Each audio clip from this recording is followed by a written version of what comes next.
Oi gente, tudo bem?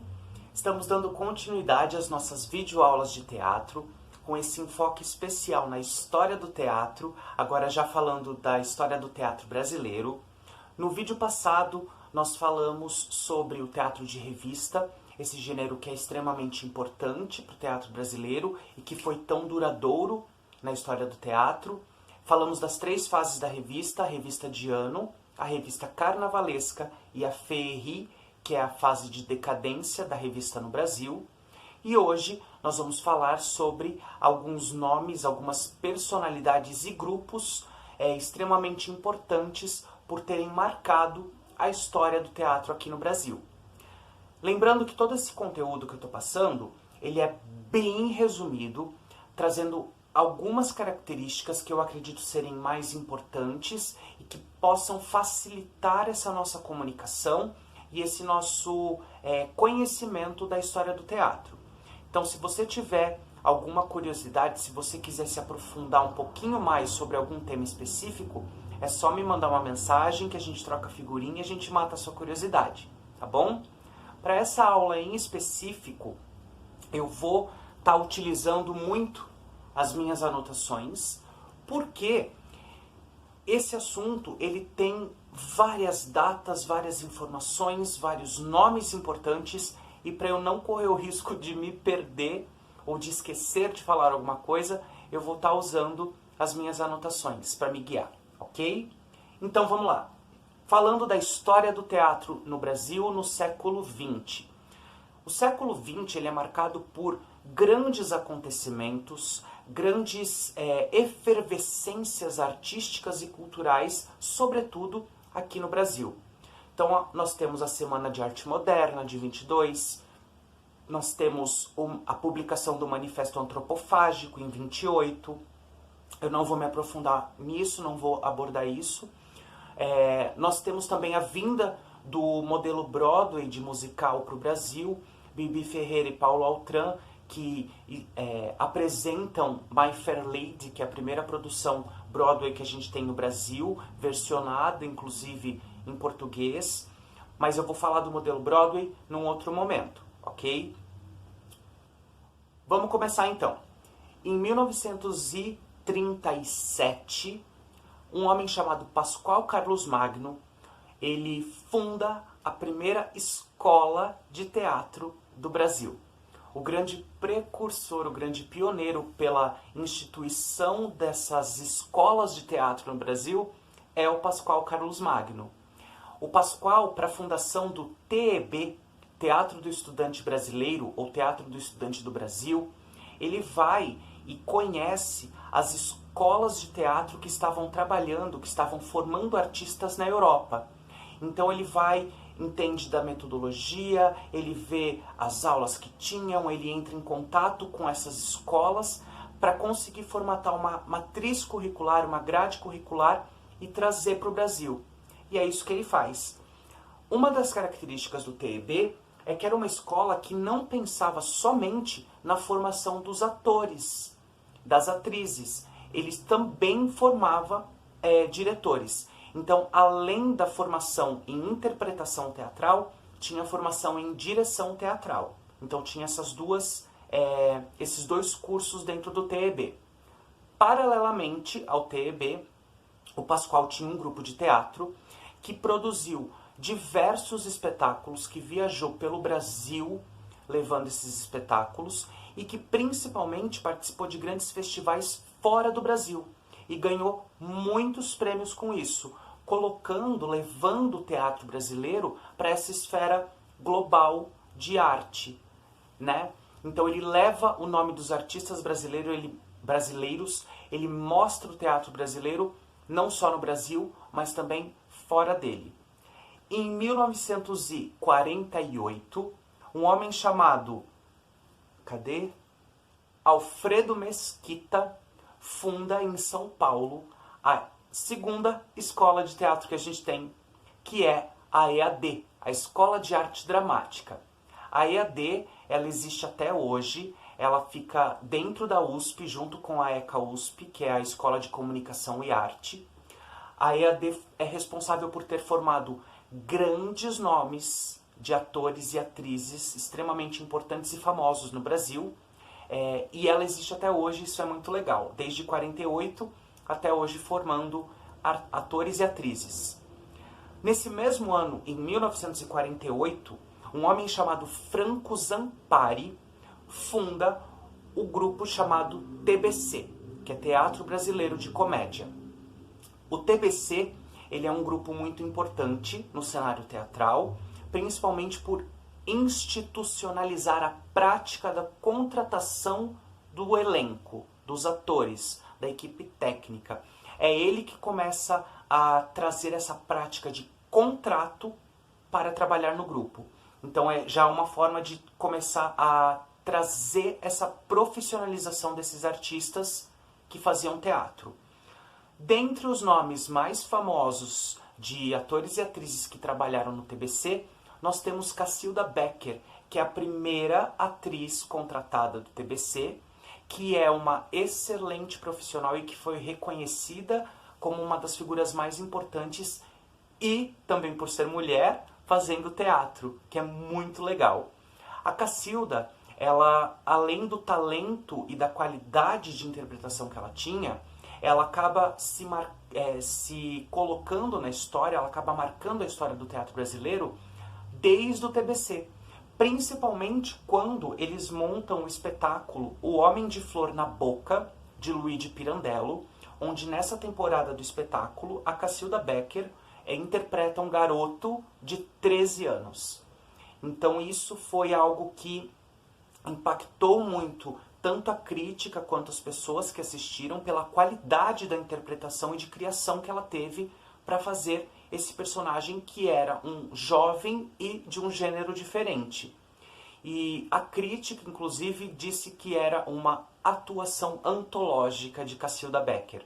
Então ela já começa a deixar a sua marca na história do teatro brasileiro desde a época do TBC.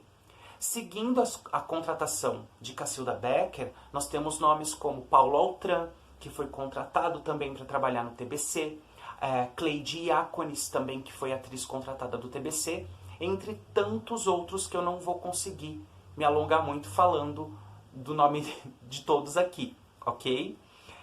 O TBC tinha uma característica que era montar espetáculos de autores que não eram brasileiros, que eram autores que estavam em voga no cenário teatral mundial.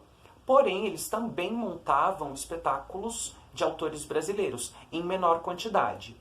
Dentre as montagens de autores estrangeiros, nós temos Entre Quatro Paredes, de Jean-Paul Sartre, nós temos o próprio O Homem de Flor na Boca, do Pirandello, e um dos nomes de autores brasileiros que o TBC montava era Abílio Pereira de Almeida, que ele escreve o texto Paiol Velho e que é encenado também pelo TBC. Outra característica do TBC é que as montagens elas eram extremamente luxuosas, extremamente bem produzidas. Eles contavam com patrocínio e apoio de diversas pessoas, de diversas empresas. Entre elas, a Tecelagem Matarazzo, lá em São Paulo, que produzia os tecidos especificamente para a confecção dos figurinos do TBC.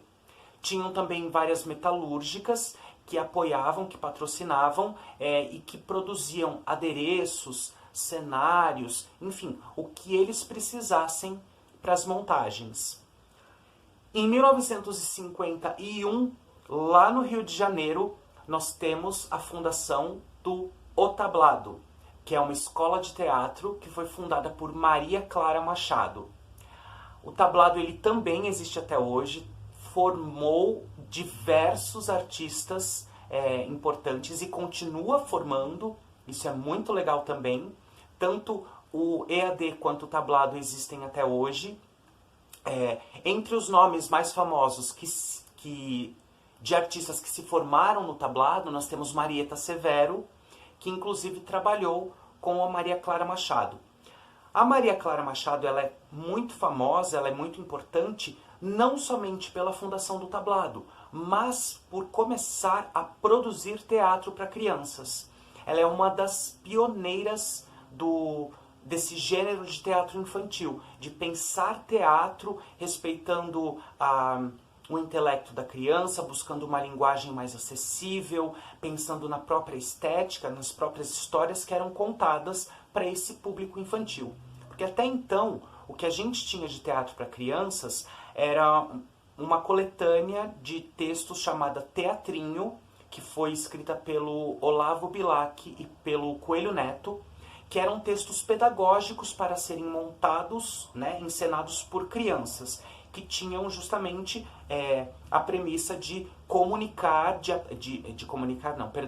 de ensinar alguma coisa. Era mais pedagógico do que propriamente artístico. E aí a Maria Clara Machado vem com essa proposta e começa esse movimento de estudar o teatro para crianças, para jovens. Em 1953, José Renato, que foi um dos atores formados pela primeira turma da EAD, da Escola de Arte Dramática de São Paulo, ele funda o Teatro Arena. O Teatro Arena, ele vinha num contraponto do TBC. O TBC com os patrocínios, as montagens luxuosas. O Arena vinha numa ideia mais de montagens de baixo orçamento. Então eles não buscavam, eles não tinham patrocínios, eles trabalhavam a partir da bilheteria que eles recebiam. Então, para as montagens do Teatro Arena, eles consideravam muito a questão do eu artístico, o que o elenco queria montar, o que esses artistas queriam dizer, que montagem era desafiadora, ia trazer um aprendizado, ia trazer mais experiência, e também eles consideravam a aceitação do público, se o público ia gostar, se era interessante apresentar isso para o público. Então tinha essa questão de 50%. Era considerado sim o que o elenco queria falar, o que o elenco queria produzir, mas também era pensado no público que ia assistir. Porque quanto mais público tivesse, maior a bilheteria, mais tempo eles ficariam em temporada com o espetáculo. E aí eles iam ter dinheiro para manter a produção e para pagar o elenco. Então ela vinha nesse contraponto do TBC. Essa é uma característica muito importante do Teatro Arena. Além disso, o Arena vai trabalhar também com Gianfrancesco Guarnieri, o Arena vai trazer mais essa questão de montar espetáculos de autores brasileiros, enfim, que era esse contraponto com o TBC. Então, esse vídeo hoje foi para falar sobre Pascoal Carlos Magno, que é o grande precursor da escola de teatro no Brasil, que traz o que ele conheceu, o que ele estudou na Europa, ele traz e monta essa escola de teatro, TEB, que formava atores e diretores. Falamos também da fundação do EAD, que o Alfredo Mesquita funda em São Paulo, a Escola de Arte Dramática. Falamos também do TBC, com as montagens luxuosas, com a profissionalização, a contratação desses artistas para encenar os espetáculos. Falamos do Teatro Arena, que vinha no contraponto do TBC, com montagens de baixo orçamento, pensando no que os artistas queriam falar, queriam montar, queriam produzir, e na aceitação do público, então era esse 50%. E falamos também do Tablado, no Rio de Janeiro, com a Maria Clara Machado, que além de fundar essa escola, ela também começa a pensar no teatro para crianças, no teatro para a juventude, né, que até então, na época, não tinha. Na semana que vem, nós vamos falar sobre, eu vou destinar um período bem legal do vídeo para falar sobre Nelson Rodrigues e as suas montagens, de uma maneira mais breve, para a gente entender por que ele é considerado o grande divisor de águas do teatro brasileiro. E vou falar um pouquinho também, bem brevemente, sobre o modelo Broadway aqui no Brasil, teatro musical, e sobre os musicais de Chico Buarque. Então, só para a gente conhecer um pouquinho mais de Nelson Rodrigues e sobre o teatro musical. Nelson e musical são coisas diferentes, mas ele é extremamente importante para o teatro brasileiro. Vou falar dele e vou falar depois do teatro musical aqui no Brasil, que advém lá do teatro de revista, muito inspirado no teatro de revista, né? Traz essa referência aqui para o Brasil, ok? Espero que vocês tenham curtido. Gratidão por ter assistido até aqui o vídeo. Se cuidem e um beijo para vocês.